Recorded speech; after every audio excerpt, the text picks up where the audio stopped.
notebook, Kaitlin? Yes. Okay, there's another notebook. Calm down. Calm down.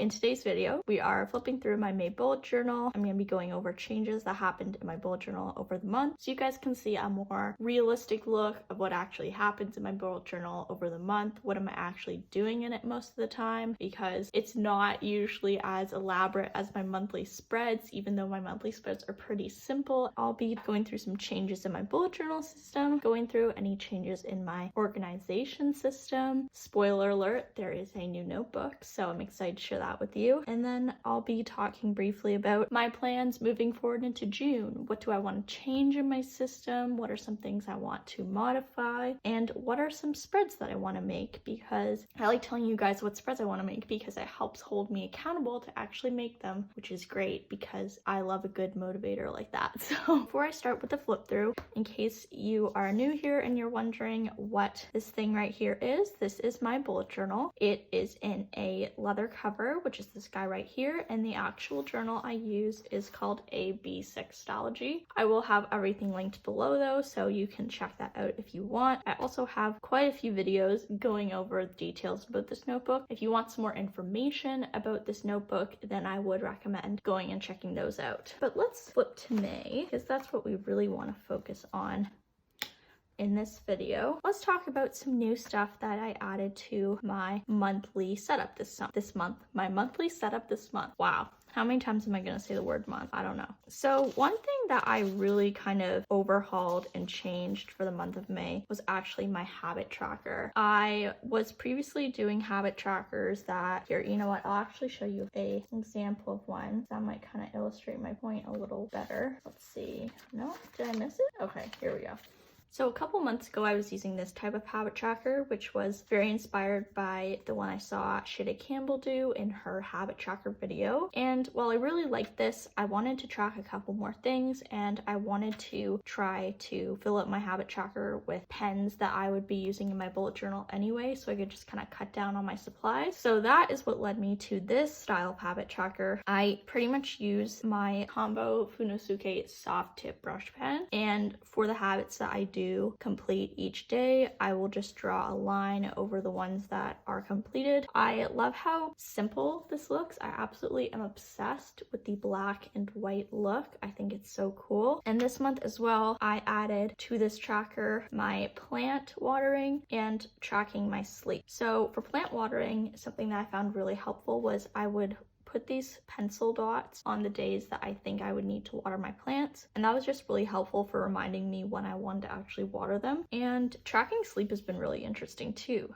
I'm thinking of maybe connecting these and making a little graph moment on the bottom, but we'll see. But yeah, that's how this habit tracker is looking, and I'm definitely going to bring this into June because it worked really, really well and I really enjoyed it. Now, the next thing I added this month was my wardrobe catalog. This is kind of more for loungewear because that is kind of what I'm mostly gravitating towards at the moment. It's not filled out right now because this week and this weekend I've been working on decluttering my closet and just getting things reorganized. So once I have that done, I plan to sit down and fill this out, but I will include a photo of the completed spread. It's just a simple list, but sometimes I find simple lists are the best kind of spreads. So I'm excited to finally fill it out so that I can kind of change up my wardrobe a little bit, because I keep wearing the same things, which is becoming a little bit redundant. So I'm hoping to rediscover a couple things and spice up my wardrobe a little bit. So another thing that was really new for me this month that I added in was time ladders. I did about, actually all the spreads I made this month for my weekly daily spread were all time ladders. There were a couple variations in spreads and I'll take you guys through that, but I think almost all of them had time ladders, and I never really used time ladders much before, but I have found them so helpful right now for giving me some context as to like what time is when. I find without my time ladder, I have no idea what time it is. Like I have no concept of time. What is time? I do not know. So having these time ladders just is so much more grounding for me. It is the kind of structure I need in my life right now, and I'm really, really appreciating this technique in my bullet journal. So this was the first spread I ever tried with a time ladder. It was inspired by Amanda Rachel's. So this is like the whole week on these 2 pages. I just had task list at the bottom, and then from this spread I decided to try a rolling weekly. Oh, which is here. I kind of expanded the weekly spread, so I had 2 days per page, and then I had on the last page my task list. And then for each day, I had my time ladder at the top and then a spot for to-do lists right below. And then, oh, I also added a activity tracker. So every day I could write down something I did just to kind of get some activity, because, you know, it's important to move at least once a day and get the blood flowing. So this just really encouraged me to remember to do that. I really liked this style of rolling weekly as well. It was really simple and I found it really, really effective. And I love this spread so much that I actually recreated it and showed you guys how I did it in my June plan with me. So this guy is definitely here to stay. I think even after isolation is over, this will be really helpful for recording meetings. Did you hear that voice crack? Let's try that again. I think this will be really helpful for recording meetings and getting a good glance at the day, what's going on, and being able to really realistically view what kind of pockets of time I have to really sit down and get some work done. So yeah, time ladders were a big trend of my May 2020 bullet journal layouts that I had going on. And then this month as well, I did 2 kind of fun notes pages. First one was this. It's actually not in the May section because I just had some room here, so I decided to use the pages that I had, but I did make this in May. This is my grid spacing cheat sheet. I was waiting to do this and I put off doing this for a really long time because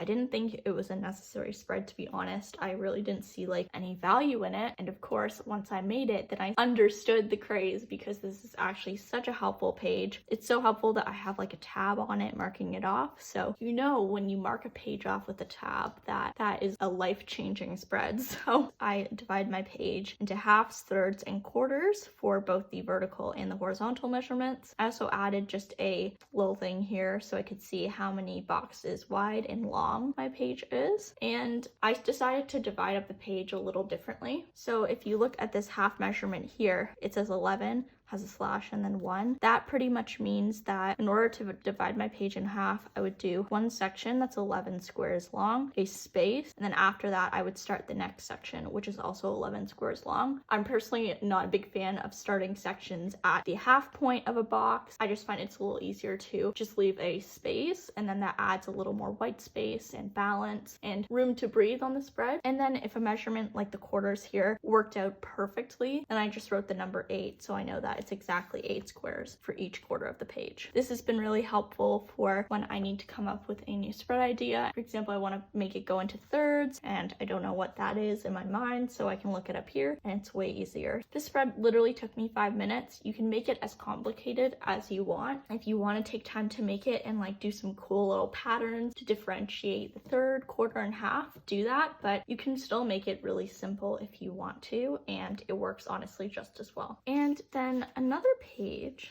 let's see here, where is it? Where are you? Where are you? Nope. Here it is. It looks pretty simple, and that's because it is. This is just a note that I took on some goal setting techniques and some goal setting videos I was watching on YouTube, just because I wanted to do some research on goal setting and try to get some information on that. This is just a standard notes page, and I wanted to show you guys this because I think sometimes people feel like every spread in their bullet journal, especially, or in their agenda, has to be decorated, aesthetically pleasing, and visual, and all that stuff. It can be if you want it to be, but it doesn't have to be. And at the end of the day, it's your journal, so you should really just do what you want. I just like to kind of create a journaling style that allows me to go really simple if I want to, and it all kind of works together and it all kind of looks consistent and coherent, because that's just something I enjoy. So yeah, this is a simple bare bones notes page I took on goal setting because I wanted to get into more monthly goal setting. So I just turned the page, took some notes, and this is the result. So those are the main changes that I did in my bullet journal. I also want to mention a couple changes that were made in my other notebooks, because I do have a couple other journals and notebooks that I like to use in addition to my bullet journal. This is my memory keeping journal. I do have a video going over my journals, but quick update on this one. It's going well. I'm enjoying it, and I'm actually going to do a video for you guys of me setting this up for June and showing you guys maybe a couple peeks at how it turned out in May. So that is pretty much this journal. I did want to mention before I go into this, because you're like, what is this? What is this notebook? Another notebook, Kaitlin? Yes. Okay, there's another notebook. Calm down, okay? I'll get to it. This I just wanted to mention with my longhand journal. This is like my daily journal. I sit down and journal every morning, and that's been the same. Nothing about that has changed, but I did want to mention that I have been doing some like goal setting and visioning exercises in this book, and I've been really loving using this notebook to kind of brainstorm any visions I have. By vision I mean like those exercises where you have to think about, okay, what do I want to be like in 5 years? What do I want to be like in 6 months? Stuff like that. So that has been something I've been adding into this journal on top of my like daily journaling, and I kind of have been really enjoying the combination of those two things in this notebook. So I did want to quickly mention that. Now I will quickly mention this notebook. So I don't think you guys have ever seen this. This is just a half letter discbound notebook that I use for YouTube related stuff. Before this, I had been using my bullet journal just to write notes on videos and outlines and stuff like that, and that works, I'm sure, for a lot of people. But when you are writing a video outline for a video which is about your journal, you can't really do the journaling and then be like referencing your outline at the same time, if that makes sense. So that was just like a lot going on, and it just wasn't working. So I took all of my YouTube planning out and I put it in this notebook. I actually had all this stuff hanging out. I used to actually use a discbound planner, so that's why I have, you know, dividers, discs, and a cover like ready for me. And I just threw in a couple of dividers. And then I also have my months broken down, which is where I will break down video outlines and what videos I actually want to film that month, which has been really good because then I can be a lot more organized with content that I'm bringing to you guys, and I can do it consistently. Oh, and the tabs are by Cloth and Paper. These are her really old cardstock tabs. Now she makes like plastic tabs, which are a lot more thinner and durable, so I would recommend those over these. But I had these lying around, so I wanted to use them instead of like buying new ones when I had perfectly good tabs here. So moving forward into June, I really want to continue with these simple, minimal layouts that I've been doing in my bullet journal. I really have been loving doing really simple layouts with clean lines and a lot of calligraphy. Oh, something that I did actually change a lot in June, which I will show you guys, is I changed up the habits that I tracked in my key section. My key section is just like my essential habits to get me through the day and make the day a good one. And I just wanted to change up the habits that I track because I wanted them to better represent habits that make my day really good.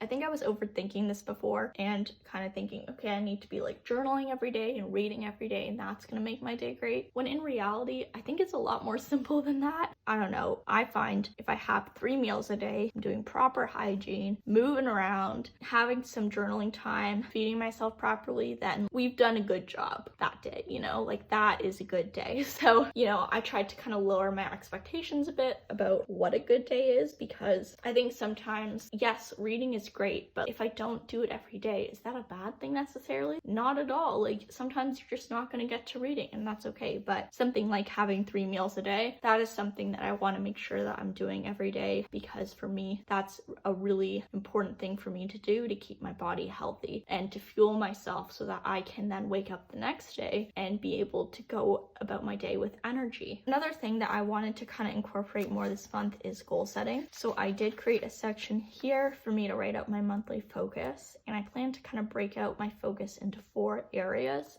finance, friends and family, so like relationships for me, which is like personal wellness, and then and fitness, which is just like activity, not necessarily like working out specifically, but more like physical wellness. So I plan to kind of write one big thing to focus on for each category, and maybe a couple action steps or tasks I can have laid out that will help me kind of work towards achieving that focus. Not all my goals are going to be like trying to achieve this big thing. Some of them might just be like, hey, you're doing a good job, keep doing what you're doing. And then quickly, let me go over a couple spreads that I want to do this month. There are two main ones, but I think they're pretty exciting. The first one is I want to have a spread where I can do a mid-year bullet journal organization system review and go over what's working, what's not working, what changes I might want to make for the other half of the year, stuff like that. And then the next spread I want to figure out this coming month a weekly spread layout that is like the rolling weekly. So I'll show you. I've been really loving this rolling weekly, but I wish I had a full page to just like have a running task list that I can just kind of brainstorm at the beginning of the week, because I find that's really helpful for me. So I want to try to figure out a way to kind of keep the rolling weekly, but also have a bit of a bigger task list. So some type of rolling weekly running task list, hybrid weekly layout is something I want to work on. That is actually going to be wrapping it up for the May flip through. Thank you so much for watching, everyone. I really appreciate having each and every one of you here. If there is something that you're planning on changing to your planner or bullet journal setup in the next coming month, let me know below and we can chat about it. I always love catching up with you guys in the comments. And if you're new here, make sure to like and subscribe if that is what you're feeling, and I will see you guys in the next one. Bye guys, see you later.